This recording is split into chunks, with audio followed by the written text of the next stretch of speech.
오늘 모시게 돼서 영광입니다.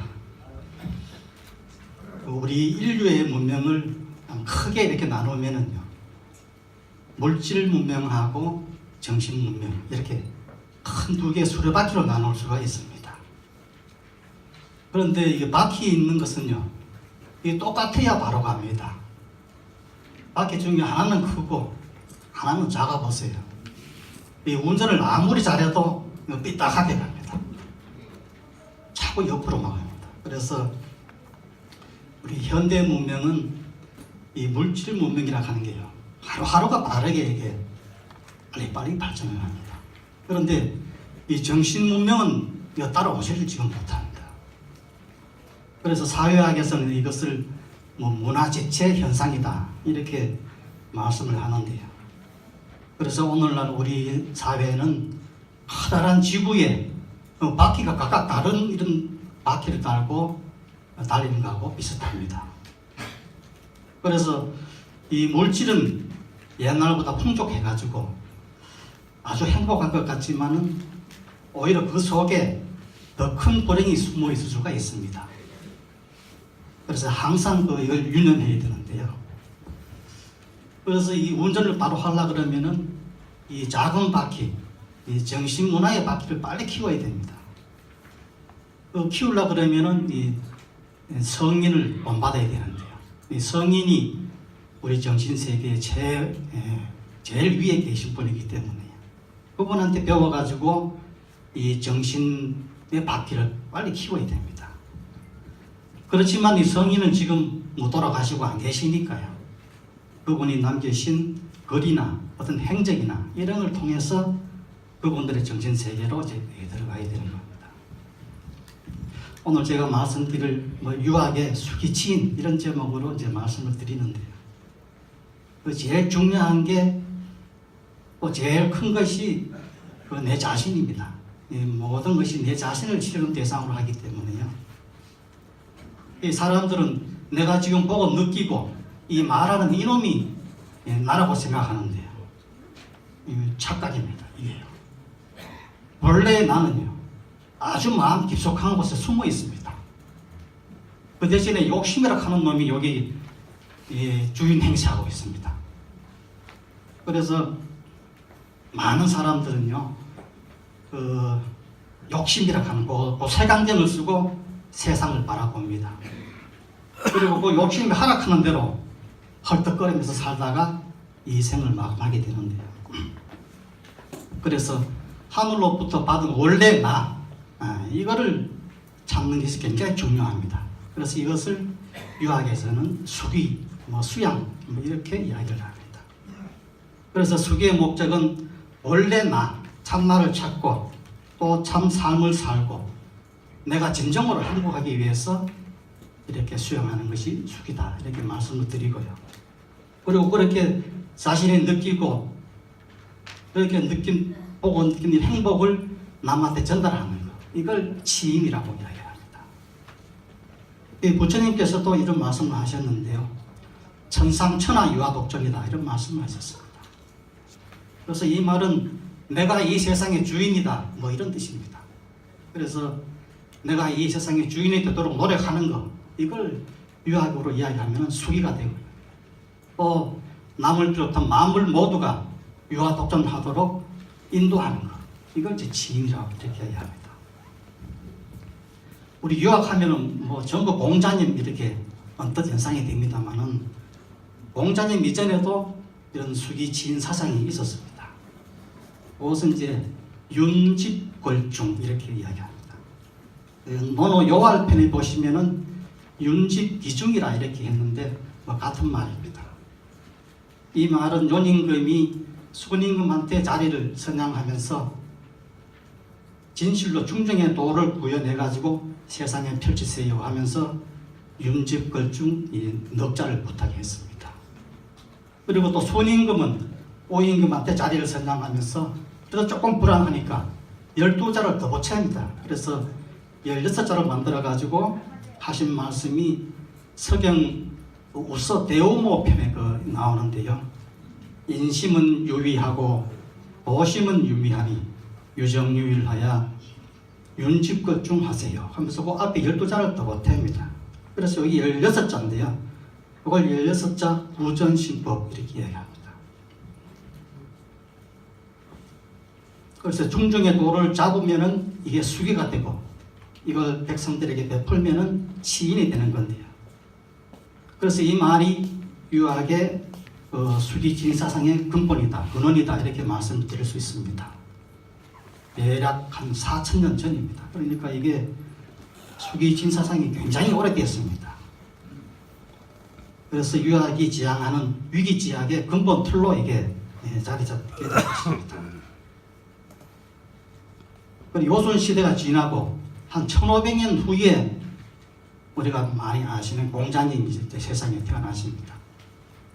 지금부터 한 2570년쯤 됐네요. 이 공자님의 생을 돌아보면 굉장히 불안한 분입니다. 공자님이요. 이 공자님의 아버님은 권인이었습니다. 권인이었는데요. 이름이 헐입니다. 그래서 공헐이고 자가 숭양 이렇습니다. 그래서 보통 숭양헐 이렇게 하는데요. 또 일찍이 그 시시라는 본처하고 혼인을 해가지고 딸만 9명 낳습니다. 이 딸만 9명 놓이 이제 아들이 그리웠겠죠. 그래서 척을 얻어가지고 맹피락하는 아들을 낳습니다. 그 아들을 낳고 보이 이 벌써 태생 때부터 몸이 시원치 않습니다. 그러니까 이분이 세상을 하직하기가 조금 서울했던지요. 아주 젊은 처자 안징제라는 그 젊은 처자를 얻어가지고 그 사이에서 이제 사내 아이가 태어나는데 이분이 공자입니다. 그러니까 당시 그 부친의 나이가 한 70쯤 되었습니다. 그리고 자기 어머니는 16살입니다. 이게 정상의 부부가 아닙니다. 이게 정상. 그래서 그 집안 사람들은 아마 공자님을 사생아 취급했지 싶습니다. 정식 결혼이 아니니까요. 그래서 공자님의 신부는 아주 서얼 차별이 심했던 것보다 더 아주 열악합니다. 그러니까 이 서자는요, 대접은 제대로 못 받지만은 정식 아들입니다. 그렇기 때문에 나중에 유산도 조금 불려받는데 공자님은 이만도 못한 겁니다. 그랬는데 이 부친이 좀 오래 살았으면 괜찮은데요. 공자 나이 3살 때 돌아가신 부친이요. 이거 어떻습니까? 아버지 없이 오라버니 밑에서 소년 가장이 돼가지고 아주 어렵게 이게 살아갑니다. 그래서 한 7살 때부터 아마 이 막노동을 했지 않았나 싶습니다. 안 한 일이 없이 아주 힘들게 이렇게 세상을 살았는데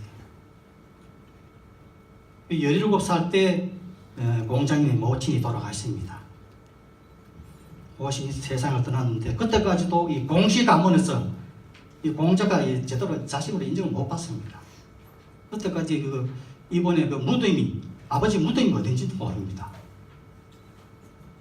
그래서 나중에 이 부친의 무덤을 찾느라고 굉장히 고생을 했다 하는 그런 기록이 있는데요. 하여튼 이 고생을 굉장히 많이 하신 분입니다. 이 초년 고생하면 말년은 좀 좋아야 되는데 이 말년도 그리 신통치 않습니다. 공자님이요. 이 공자님의 부인이 이 기관신데요. 이분이 또 공자님보다 먼저 죽습니다. 먼저 죽고 그 아들이 잉어 어쩔수가 공어라고 하는데요. 자가 공립, 자가 백어입니다. 근데 이 사람이 자기 아들이 하나밖에 없는데 또 먼저 죽습니다. 이 아들이 먼저 죽으니까 그 며느리는 다시 이제 개가를 합니다. 그 당시에는 그렇게 해도 그런 풍습이 있었는가 봐요. 괜찮아요. 그리고 개가를 하고 어린 그 손자 자사만 놔두고 개가를 해버리고 또 공자님의 가장 아끼는 제자가 안회라고 합니다. 안회. 공자님하고 39살 차이 납니다. 그런데 이 제자가 또 먼저 죽습니다. 하여튼 기구한 운명일 수도 있겠죠. 또 그 다음에는 공자님의 가장 든든한 제자가 자로인데요. 이 공자님을 욕하면은 자로한테 혼납니다. 자로가 의협심이 강해가지고. 그래서 그 자로가 공자님 문화에 들어온 이후로는 공자님을 욕하는 사람이 없었다. 이렇게 할 정도입니다. 이만큼 든든한 제자인데 그 든든한 자료가 또 먼저 죽습니다. 이 보면은 이 보통 사람보다 못한 아주 굉장히 불행한 삶이 될 수도 있습니다. 그런데 이런 공자가 위대하게 된 것은 뭡니까? 바로 평생 그 배움의 끈을 놓지 않고 공부하면서 자신을 갖고 닦았기 때문인데요. 요즘으로 치면은 평생교육, 평생 학습의 시조입니다. 공자님이요. 그래서 공자님이 노후에 자기의 일생을 돌아보면서 하신 말씀이 논어위정편에 나옵니다. 나는 15살에 지우학, 학문에 배움의 뜻을 두었다. 이렇습니다. 공자님도 사춘기 때는 굉장히 방황을 많이 한 걸로 보이는데요. 그렇게 방황을 많이 하다가 연임금, 순임금의 인심도심설 이걸 접하게 됩니다. 인심도심설이 뭐냐 하면 제가 좀 전에 말씀드렸던 16자 구전신법입니다. 인심은 유의하고 도심은 유의하니까 인심도심 나오잖아요. 내가 그게 그겁니다. 그리고 이걸 접하고 나서는 나도 배워야 되겠다 이렇게 다짐을 한 겁니다. 그래서 30이 되니까 이제 학문의 뿌리가 깊이 박혀가지고 제대로 설 수 있었다. 또 40이 되니까 흔들리지 않았고 50이 되면은 지천명, 하늘이 내게 주신 그 참삼 이걸 알게 됐다 그랬어요. 이 공부하고 한 40년, 40년 돼야 보이는가 봐요. 그리고 60에는 이순하면은 마음이 아주 맑아져 가지고 세상 모든 이치가 원상 그대로 내 마음에 빛이 있다 이런 뜻입니다. 그리고 70에는 종심소욕 부류구, 내가 하고 싶은 대로 해도 이 도를 벗어나지 않았다 이런 건데요. 이렇게 평생 공부를 하신 겁니다. 공부 내용은 주로 이제 예를 실천하는 이런 거고요. 그 다음에 병공부, 경물치지 이런 겁니다. 그래서 단계별로 성장을 해가지고 인간의 완성이라고 하는 최고의 단계까지 올라선 겁니다.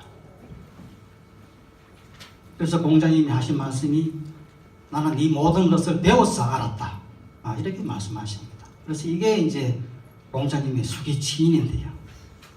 지약하고 입하고 그 다음에 부록, 지천명, 이순, 종심소욕, 부류 여기 6단계입니다. 쭉으로 보면 그 초요부터 상요까지 6표를 말하는 건데요. 정신세계에서는 6차원의 경지까지 이제 올라간 겁니다.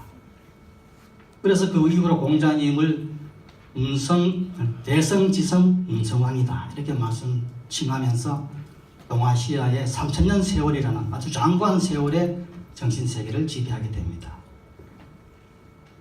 이 경전들의 대부분 내용을 보시면 이런 수기치인 이런 내용인데요. 사서에서 이 대강을 살펴보면은 논어는 주로 경과 충 이걸로 수기를 하고요. 그 다음에는 인과 용서하다 하면 인과 서 이걸로 치인을 해가지고 극기봉례로 완성을 한다 이런 뜻입니다. 그리고 대학에서는 삼강령 8조목이 있는데요. 명덕과 신민으로 수기와 치인을 하고 그리고 8조목에 있는 경물치지를 해가지고 성심정리 수신으로 수기를 해가지고 제가지고 편천하로 치인을 해서 지혜조선에 머문다 이렇게 보시면 됩니다. 맹자에서는 모든 사람이 양지양능하기 때문에 진심이라든지 지연이라든지 호연지기로 수기를 해가지고 어진정치로 치인을 한다. 그래서 부동심으로 완성을 한다. 이렇게 나가는 겁니다. 그리고 중용에서는 종덕성과 도문학을 해가지고 소성과 수도 천명으로 이렇게 이어지는데요. 사서의 대강은 이렇습니다. 그리고 주역은 수기치인의 아주 보고라고 할 수 있는데요. 사서하고 다른 점은 거기에 시락하는 시중이 더 첨가된 겁니다. 그래서 논어를 보시면은 공자님이 제자님들한테 이제 인을 설할 적에 그 제자의 상황에 맞게 인을 설명합니다. 인을 각각 다르게 설명합니다. 그하고 마찬가지로 주역의 64개 384요라고 하는 것은 그 각각 처한 상황이 다르기 때문에 또 각각의 그 위치와 각각의 때와 그 상황에 맞는 시중 그리고 가불급이 없는 중증의 도를 구현하는 것이 주역의 수기치인이다. 이렇게 말씀을 드리고 있을 수 있습니다.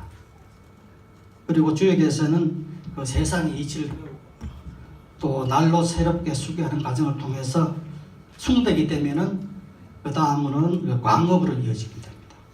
그래서 그 공연은 낙천지명하고 천일합이라는 아주 인간의 완성 단계에 도달할 수 있다. 이런 말씀을 하셨습니다.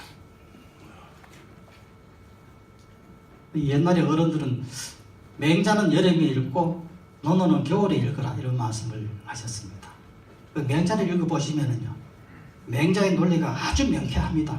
그러니 뭐 가슴이 뻥 뚫립니다. 맹자를 읽어보면요. 이 가슴이 아주 시원하기 때문에 그 아주 여름에 읽어도 이 시원하게 여름을 보낼 수 있다. 이런 거고. 논어를 읽어보면은 그 인간을 향한 공자님의 따뜻한 마음, 이게 우리한테 전해져 가지고 아무리 추운 겨울에도 아주 훈훈하게 보낼 수 있다. 이런 겁니다. 근데 주역은 어떻습니까? 주역은 공자님이 위편삼절 하시면서 시비 10개 날개를 따라 가지고요, 수시 변정하는 도를 우리한테 이제 알려주십니다. 그래서 그런 책이기 때문에 그 주역은 사시 사철을 읽어도 때때로 좋고 즐겁고 그런 겁니다. 그래서 이 사달의 그 한 방울 샘물이 그 과행육덕하고 천유불식하게 되면은 아주 큰 바다에 이르게 되는데요. 이렇듯이 공자님이 말씀하시는 그런 학위시설, 배우고 익히는 즐거움하고 또 신독을 실천하면서 덕을 닦고 수양을 하면은 중증의 도덕군자가 될 수 있다. 이렇게 말씀을 하십니다. 그래서 가까운 나라부터 시작해가지고 나라부터 시작한 것이 아주 많은 사람들한테 긍정적인 영향을 주고요. 또 먼 미래까지 아주 큰 울림의 효과를 줘가지고 모두가 행복한 대동사회로 나아갈 수 있다 하는 것이 유학의 수기치인이다. 뭐 이런 말씀을 드리면서 간략하게 제 발표를 마치겠습니다. 경청해 주셔서 고맙습니다.